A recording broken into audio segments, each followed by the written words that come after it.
Hello, जय हिंद, नमस्कार। स्वागत है आपका आपके परिवार क्रैक विथ रवि में। मैं रवि स्वागत करता हूं आपका। हम लोग एसएससी जीडी का प्रीवियस ईयर कर रहे हैं। प्रीवियस ईयर में कुछ दिन बीच में क्लासेस बंद थी, उसके लिए क्षमा प्रार्थी हूं। आज से फिर से सारी क्लास कंटिन्यू हो जाएंगी। हम आपको हिंदी, जीएस, रीजनिंग फिर से सारे शुरू कर देंगे।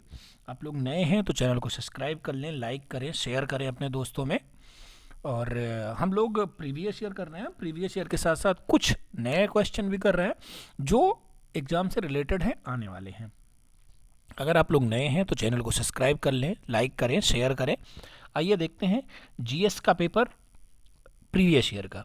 इसमें कुछ क्वेश्चन प्रीवियस ईयर हैं, कुछ क्वेश्चन नए क्वेश्चन जो बनने वाले हैं वो हमने ऐड किया है।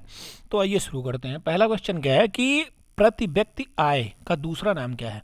ये एसएससी जीडी का प्रीवियस ईयर क्वेश्चन है कि प्रति व्यक्ति आय का दूसरा नाम क्या है।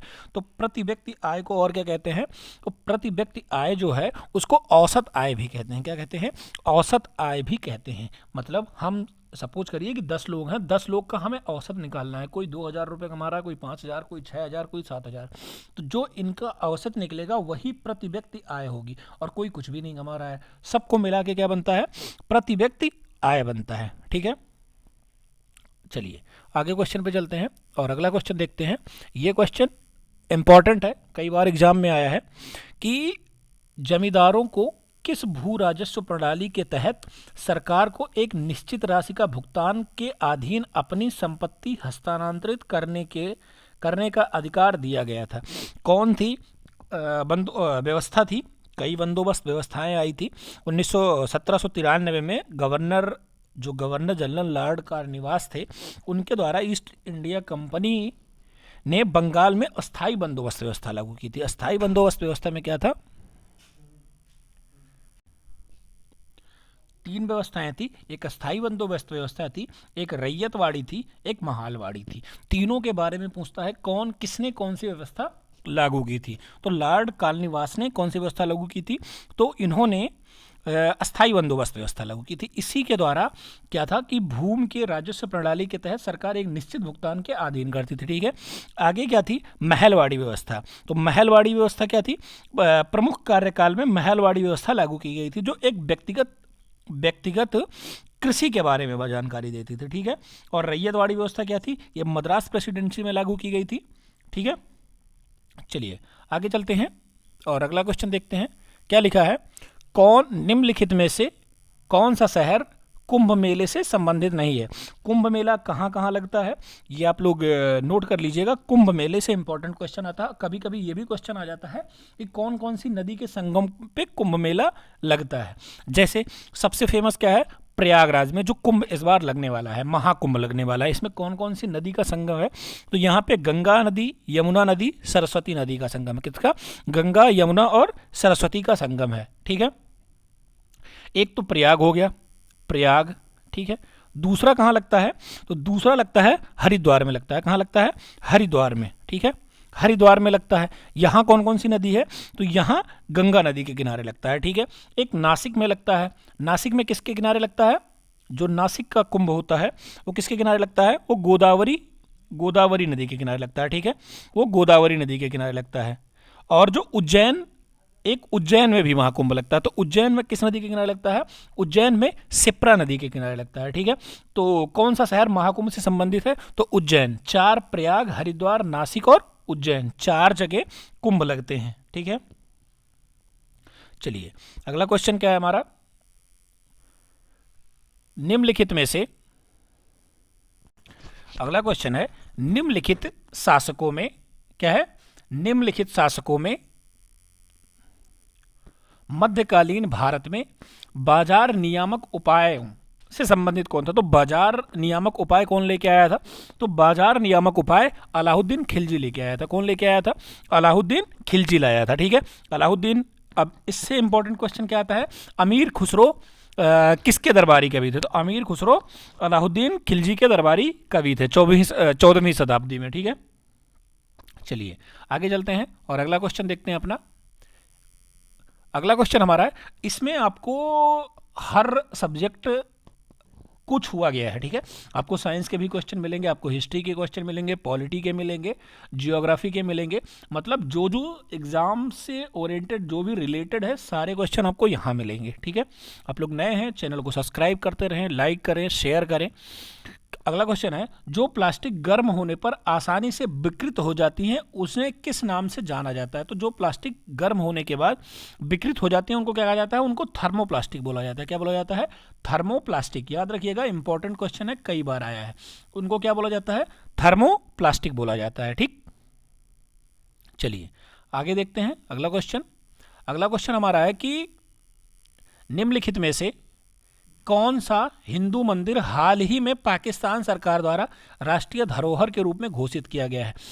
एक मंदिर है जो पाकिस्तान के द्वारा राष्ट्रीय धरोहर के रूप में घोषित किया गया है। कौन था वो? पंज तीर्थ मंदिर। कौन है? पंज तीर्थ मंदिर। 1000 पुराना हिंदू धर्म मंदिर है। कितना? 1000 वर्ष पुराना है, ठीक है। हिंदू धर्म का मंदिर है। ये खैबर पख्तूनिया पाकिस्तान में स्थित है। कहाँ स्थित है? खैबर पख्तूनिया पाकिस्तान में स्थित है, ठीक है। चलिए आगे चलते हैं और अगला क्वेश्चन देखते हैं।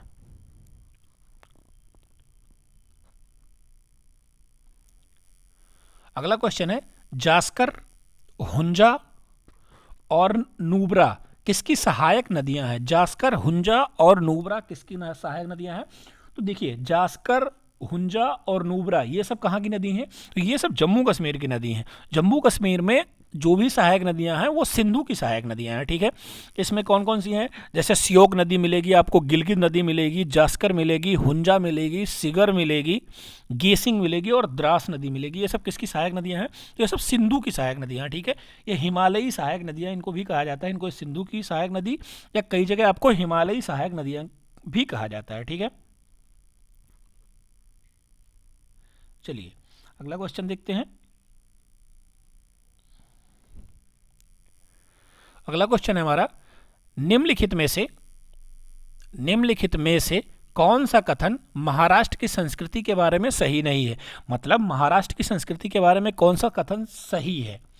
जो सही है एक होगा ऐसा जो सही नहीं होगा। क्या है? इसका लोकप्रिय नृत्य गोटी पुआ कहलाता है, ठीक है। देखिए, लोकप्रिय नृत्य हम लोग यहाँ का क्या क्या जानते हैं? गोटी पुआ अगर होगा तो पता चल जाएगा, या फिर आप पढ़ रखे होंगे तो आपको तुरंत पता चल गया होगा कि गोटी पुआ कहाँ का नृत्य है, ठीक है। जैसे यहाँ का लावड़ी है, ये सब क्या है? यहाँ के फेमस नृत्य हैं, ठीक है। आगे अगला पढ़ते हैं, गणेश चतुर्दशी इसका प्रमुख त्यौहार। तो ये बहुत ज़्यादा फेमस है, गणेश चतुर्दशी कहाँ का? महाराष्ट्र का, ठीक है।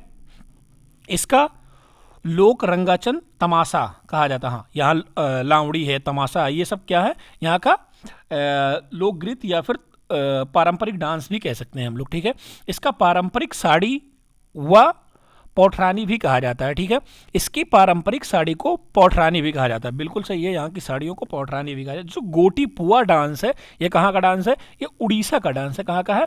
उड़ीसा का डांस है। याद रखिएगा, गोटी पुआ एग्जाम में पूछ सकता है कि गोटी पुआ कहाँ का डांस है, तो ये उड़ीसा का डांस है, ठीक है। चलिए अगला क्वेश्चन देखते हैं, शेर शाह सूरी का मकबरा स्थित है। क्या? शेर शाह सूरी का मकबरा कहाँ स्थित है? तो शेर शाह सूरी का मकबरा सासाराम में स्थित है। कहाँ स्थित है? सासाराम में स्थित है, ठीक है।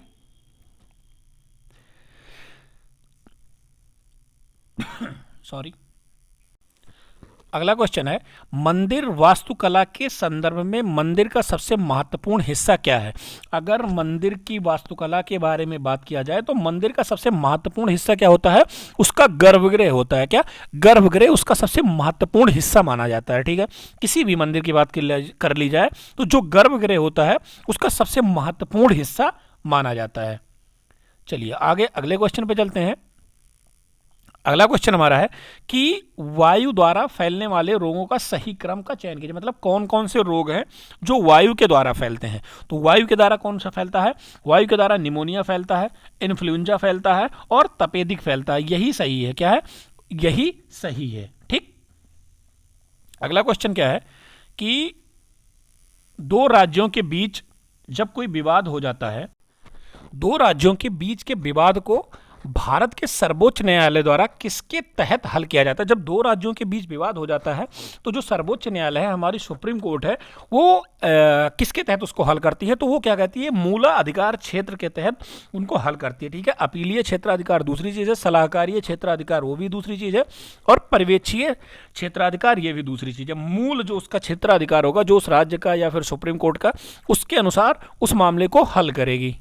चलिए, अगला क्वेश्चन है कि जब पानी में कुछ सामान्य नमक मिलाया जाता है तो उसके क्वथनांक और हिमांक में क्या होगा? तो जब पानी में नमक मिलाया जाता है या सामान्य नमक मिलाया जाता है तो उसका क्वथनांक उन्नयन हो जाता है और हिमांक अवनमन हो जाता है। क्या हो जाता है?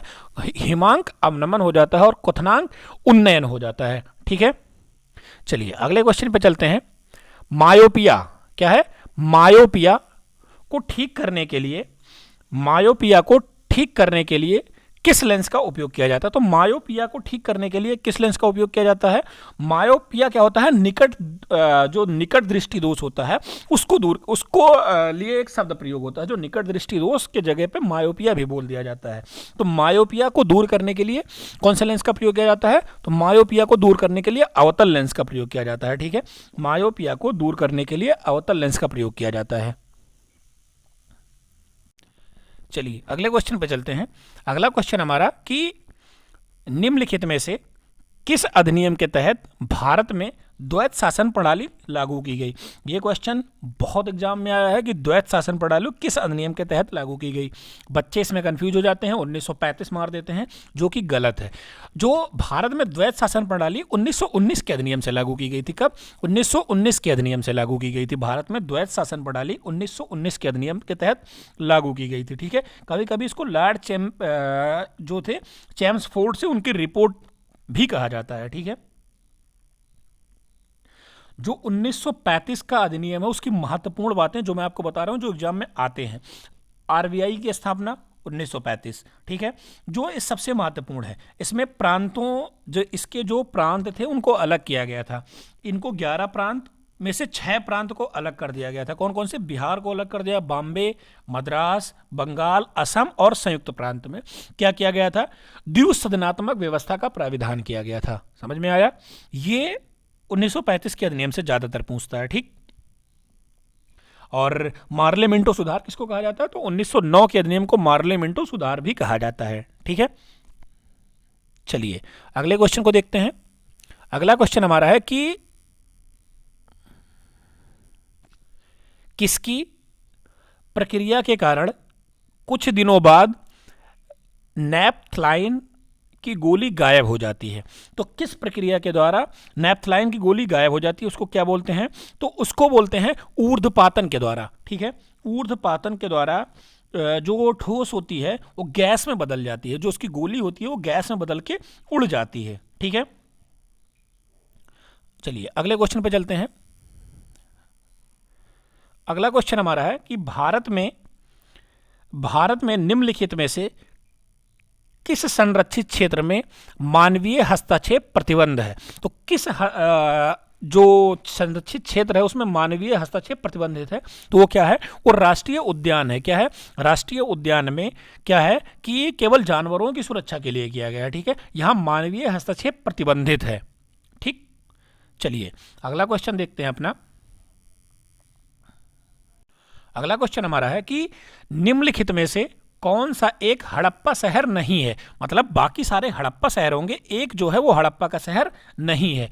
तो लोथल हड़प्पा का शहर है, धौलावीरा भी हड़प्पा का शहर है, और सोतका कोह भी हड़प्पा का शहर है। लेकिन जो मेहरगढ़ है ये किसका शहर है? तो मेहरगढ़ सिंधु घाटी मतलब बलूचिस्तान में स्थित है। इस समय जो इसकी जगह है वो बलूचिस्तान में स्थित है। ठीक है, यह एक नवपाषाणकालीन स्थल है, ये सिंधु घाटी सभ्यता से या हड़प्पा सभ्यता से संबंधित नहीं है। ठीक है, चलिए अगला क्वेश्चन देखते हैं हम लोग।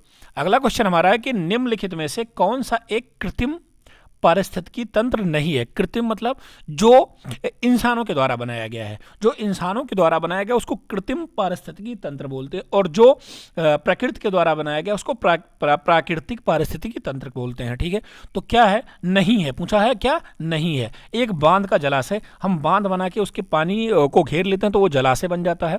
धान का खेत इंसानों के द्वारा बनाया गया है, इंसानों के द्वारा उगाया जाता है। उद्यान ये भी इंसानों के द्वारा बनाया जाता है एक बगीचा लगा के। लेकिन जो वन होता है, ये वन क्या होता है, ये प्राकृतिक है। क्या है? वन प्राकृतिक है। जैसे पन है, महासागर है, घास है, झील है, नदियां हैं, ये सब क्या है? ये सब प्राकृतिक हैं। ठीक है, कृत्रिम नहीं है। चलिए अगला क्वेश्चन देखते हैं। सूफी परंपरा के संदर्भ में खानका शब्द का क्या अर्थ है? कभी कभी आपसे प्रश्न पूछ लेता है, जो कुछ इंपॉर्टेंट टर्म्स हैं, इंपॉर्टेंट शब्द हैं, उनके बारे में पूछ लेता है। तो खानका जो सूफी संत के परंपरा के संदर्भ में है, खानका किसको बोलते थे? खानका एक धर्मशाला होता था। क्या होता था? एक धर्मशाला होता था, उसको खानका बोलते थे। ठीक है,